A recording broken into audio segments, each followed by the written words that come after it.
Bismillahirrahmanirrahim. Assalamualaikum warahmatullahi wabarakatuh. Perkenalkan, nama saya Rabi Pasarudin dengan NIM C1B22300669. Pada kesempatan ini saya akan memaparkan strategi pengembangan Smart City berbasis governance digital yang saya susun sebagai bagian dari tugas mata kuliah e-government.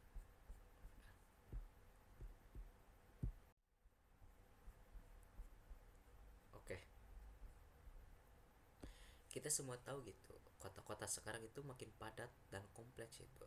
Masalah kayak macet yang gak ada habisnya gitu, tumpukan sampah dan lambatnya respon darurat jadi tantangan. Nah, hal ini menjadi tantangan besar gitu.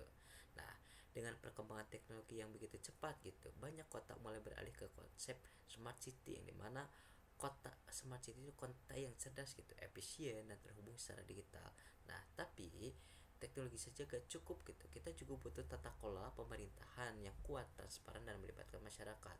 Nah, inilah yang kita sebut dengan governansi digital, atau hal inilah yang membuat smart city dan governansi digital menjadi penting gitu.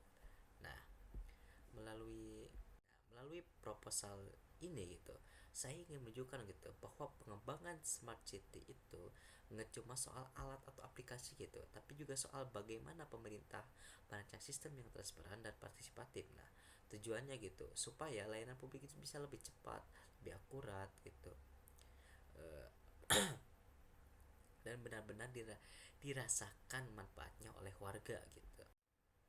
Nah,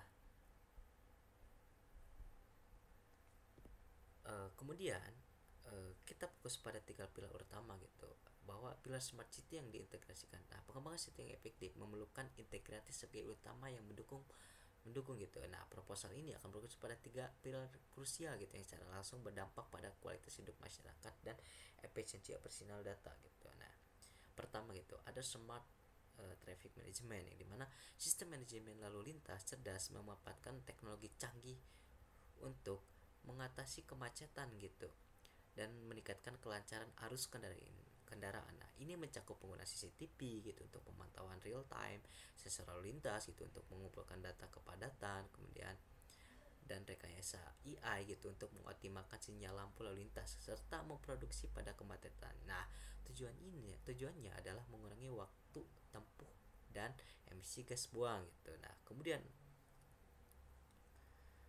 yang kedua ada smart waste, yang dimana jadi gitu, yang dimana hal ini pengangkutan sampah nggak cuma berdasarkan jadwal gitu, tapi berdasarkan data dari sensor biar lebih efisien. Jadi pengelolaan sampah yang cerdas gitu bertujuan untuk meningkatkan efisiensi pengumpulan dan pengolahan sampah. Nah, implementasinya gitu melibatkan sensor volume sampah yang dipasang pada tempat sampah untuk memberikan notifikasi gitu otomatis ketika tempat sampah penuh gitu. Data ini kemudian digunakan untuk menyusun jadwal gitu penguatan yang lebih efisien gitu, mengurangi frekuensi pengosongan tempat sampah yang belum penuh dan mengoptimalkan rute truk sampah. Kemudian yang ketiga itu ada smart emergency response gitu. Nah, bayangkan gitu, warga bisa lapor kejadian darurat lewat aplikasi dan sistem langsung bisa kasih notifikasi ke tim tanggap darurat, yang dimana kan sistem respon darurat sendiri dirancang untuk mempercepat waktu tangkap dalam situasi krisis. Nah, kemudian yang selanjutnya itu ada prinsip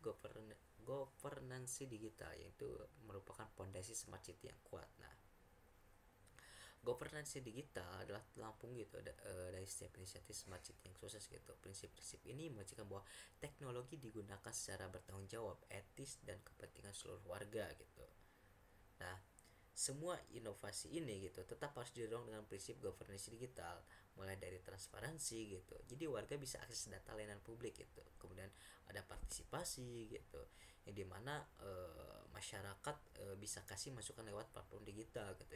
Yang ketiga itu ada akuntabilitas gitu, supaya kinerja pemerintah bisa dipantau gitu, dan yang penting itu yaitu keamanan data gitu, karena privasi masyarakat harus tetap dijaga. Kemudian langkah-langkah strategis pengembangan smart city gitu. Lalu bagaimana gitu cara membangunnya? Ada 6 langkah strategis gitu.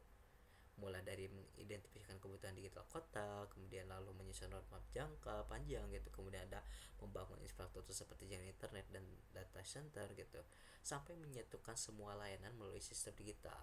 Jangan lupa gitu, SDM juga harus dipersiapkan gitu, baik pemerintah maupun masyarakat. Nah, Dan tentu saja gitu, evaluasi itu penting supaya sistem terus berkembang gitu. Kemudian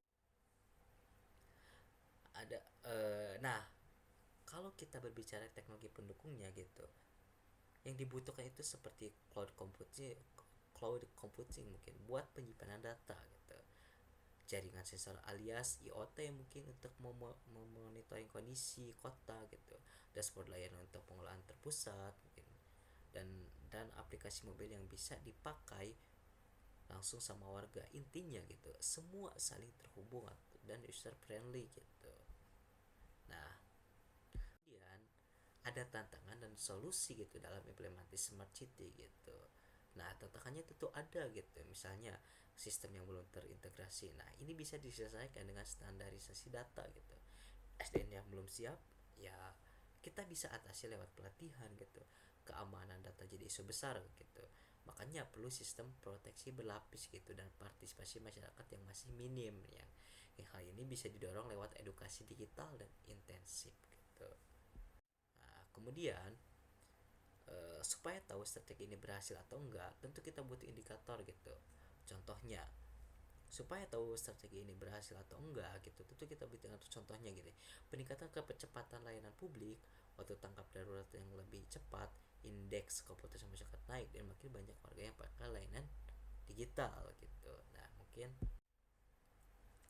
sebagai penutup, jadi kesimpulannya apa ya, membangun smart city itu bukan cuma soal teknologi gitu, tapi soal perubahan cara kerja pemerintah gitu. Nah, dengan governance digital yang kuat gitu, kita bisa mewujudkan kota yang cerdas gitu, efisien, dan pastinya lebih manusiawi. Nah, semoga paparan ini bermanfaat. Terima kasih atas perhatiannya. Wassalamualaikum warahmatullahi wabarakatuh.